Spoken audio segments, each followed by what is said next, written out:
Students, जैसे कि हम लोग देख रहे हैं फिजिक्स पढ़ रहे हैं यहाँ, और फिजिक्स का लेसन 10 है प्रकाश का परावर्तन तथा अपवर्तन। ठीक है, प्रकाश का परावर्तन ये मैंने आपको उस दिन टॉपिक पढ़ाया था। आज हम लोग पढ़ने चल रहे हैं दर्पण। ठीक है, दर्पण कितने प्रकार के होते हैं और उनकी छोटी छोटी परिभाषाएं क्या है। आप सारे बच्चे अपनी बुक खोलेंगे और पेज नंबर 2 पर जो चीज़ें मैं पढ़ा रही हूँ पेज नंबर 2 पर आपको डिट्टो मिलेगी। ठीक, पेज नंबर 2 आप खोल लीजिए, खोल के बैठिए उसको। देखिए, सबसे पहले दर्पण। दर्पण क्या है? ऐसा पृष्ठ जिसके एक ओर पॉलिश हो और दूसरी तरफ से हम क्या कर सके, उसका परावर्तन, तो वो क्या कहलाता है? दर्पण। बात समझ में आ गई? समझ में आ रही होगी बात, बहुत ही सिंपल वे में मैं बता रही हूँ। ऐसा पृष्ठ जिसके एक ओर क्या हो, पॉलिश हो, और दूसरी ओर से हम परावर्तन कर सकें, तो ऐसा पृष्ठ क्या कहलाता है? दर्पण कहलाता है। अब दर्पण कितने प्रकार के हैं? आपके बुक में दे रखे हैं दर्पण 2 प्रकार के। दर्पण कितने प्रकार के? 2, एक समतल दर्पण और एक गोलीय दर्पण। ठीक है, ठीक, जैसा कि आप देख रहे हैं पहला दर्पण समतल, कि इसका तल कैसा है? सम। ठीक, समतल का मतलब जैसे ये एक तरफ पॉलिश है, दूसरा तल परावर्तक पृष्ठ है, तो ऐसा दर्पण क्या कहलाएगा? समतल दर्पण। सारी परिभाषाएं आपकी इसमें बुक में दे रखी हैं, जिस पूरी परिभाषाएं आप उसी के अकॉर्डिंग पढ़े, मैं उसी के अकॉर्डिंग आपको पढ़ा रही हूँ। यहाँ पर हम लोग बात करने चले हैं गोलीय दर्पण। किसकी बात करने चले? गोलीय दर्पण। आप देखो, गोलीय दर्पण ये भी कितने प्रकार का होगा? 2, एक होता है अवतल दर्पण और दूसरा होता है क्या? उत्तल दर्पण।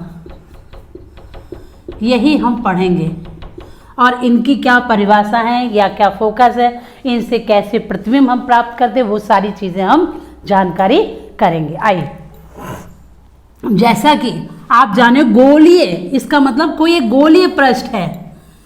ये क्या है? एक गोलीय पृष्ठ। ठीक, अब हम इसके चारों ओर पॉलिश कर दें। ये मैं पॉलिश कर दे रही हूँ। ठीक है, ये मैंने पॉलिश कर दी। ठीक, तो हम इसमें से कोई एक पार्ट्स ले लें। ये मैंने ले लिया। ठीक है, अब ये मैंने पार्ट्स लिया तो ये इस तरह से बन गया ये। ठीक, तो ये दर्पण कैसा कहलाएगा? अवतल दर्पण। क्यों कहलाएगा? क्योंकि इसका एक ये अंदर की ओर से धंसा हुआ है और ऊपर ऊपरी तल पर क्या है? पॉलिश है, तो ये दर्पण किस तरह से कहलाएगा? अवतल दर्पण। क्या कहलाएगा? अवतल दर्पण। मतलब कहने का कि एक ओर पॉलिश हो और अंदर की ओर, मतलब ऊपरी तल पर पॉलिश हो, अंदर धंसा हुआ हो, परावर्तन अंदर की तल से हो, तो वो दर्पण अवतल दर्पण कहलाएगा। और अगर जैसे ये कोई गोली है, गोला है और मैं अंदर की ओर पॉलिश कर दे रही हूँ, अंदर मैंने पॉलिश कर दिया ये। ठीक है, और हम इसका कोई एक भाग ले लें, मतलब कैसे? दबे हुए तल पर पॉलिश है और उभरा तल परावर्तक पृष्ठ है, तो ये क्या कहलाएगा? उत्तल दर्पण। क्या कहलाता है? उत्तल दर्पण। ठीक है, बात समझ में आ रही होगी? उत्तल दर्पण। मैं रिपीट कर दे रही हूँ कि उत्तल दर्पण और अवतल दर्पण है क्या चीज़। देखिए, अवतल दर्पण गोलीय पृष्ठ का एक ऐसा पार्ट होता है जिसके ऊपरी तल पर पॉलिश होती है और परावर्तन अंदर की ओर से होता है, तो वो दर्पण क्या कहलाता है? अवतल दर्पण। और ऐसा दर्पण जिसके पॉलिश जो है अंदर की ओर और उभरे हुए तल से परावर्तन हो, तो वो दर्पण क्या कहलाता है? उत्तल दर्पण। समझ में आई बात? ये बात क्लियर हो गई होगी कि उत्तल दर्पण और अवतल दर्पण क्या है। क्लियर? अब देखो, यहाँ पर इनकी छोटी छोटी परिभाषाएं हम लोग पढ़ेंगे। छोटी छोटी परिभाषाएं। परिभाषा क्या है? जैसे ये कोई दर्पण है, ठीक है, ये कौन सा? अभी आपने पढ़ा अवतल दर्पण। ठीक, और ये कौन सा दर्पण है? उत्तल दर्पण,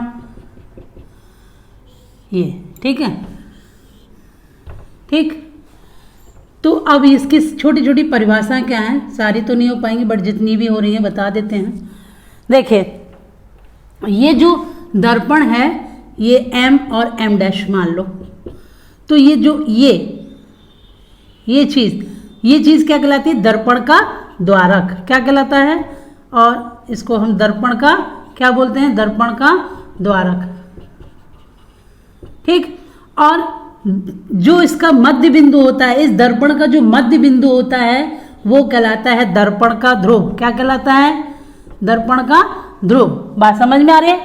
इसके बाद ये इस खोखले गोले से काटा था ना, ये दर्पण इससे काटा था ना, ये देखिए ये पॉलिश थी, यहाँ से काटा था, तो ये चीज क्या कहलाती है? वक्रता केंद्र, सी क्या कहलाता है?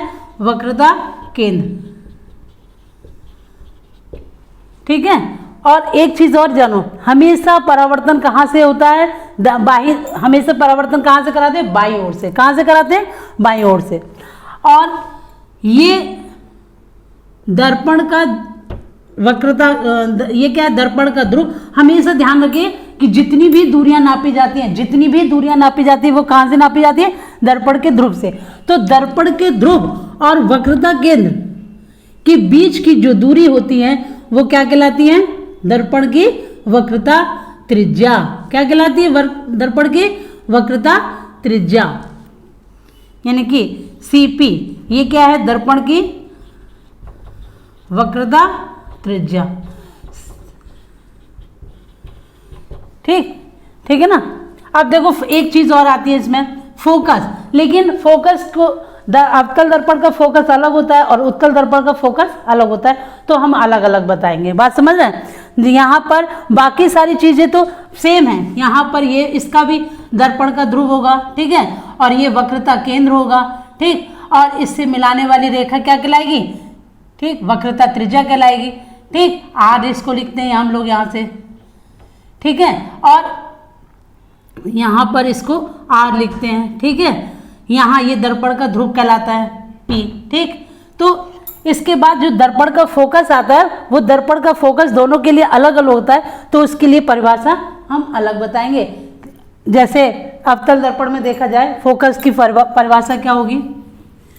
अवतल दर्पण की फोकस की परिभाषा, ये मैं सारी चीजें इरेज कर दे रही हूँ। अवतल दर्पण की फोकस की परिभाषा देखिए, अवतल दर्पण में देखिए ध्यान से सुनिएगा कि ये क्या है? इसकी मुख्य अक्ष, ये क्या चीज है? मुख्य अक्ष।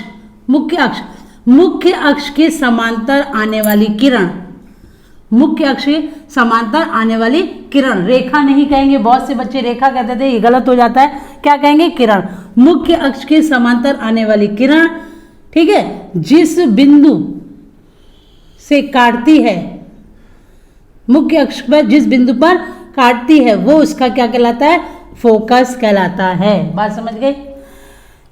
मुख्य अक्ष, ये मुख्य अक्ष है, मुख्य अक्ष के समांतर आने वाली किरण मुख्य अक्ष के जिस बिंदु पर काटती है वो उसका क्या कहलाता है? फोकस कहलाता है।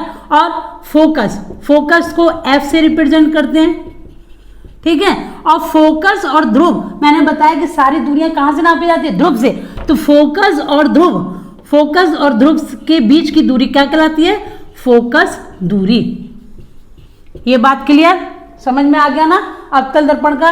और उत्तल दर्पण में क्या होता है? मुख्य अक्ष के समांतर आने वाली किरण, मुख्य अक्ष के समांतर आने वाली किरण ये जिस बिंदु पर काटती है वो उसका क्या कहलाता है? फोकस कहलाता है। तो ये उत्तल दर्पण में यहाँ पर प्रतीत होता है और यहाँ वास्तव में मिलता है। जब मिलता है तो क्या होता है? वास्तविक प्रतिबिंब बनता है। और इसमें कैसा बनता है? आभासी प्रतिबिंब। इसके साथ ये दर्पण की परिभाषाएं थी, ठीक है। इसके साथ अगले टॉपिक में हम मिलेंगे इसमें और सारी चीज़ों के साथ, ठीक है। Thanks for watching.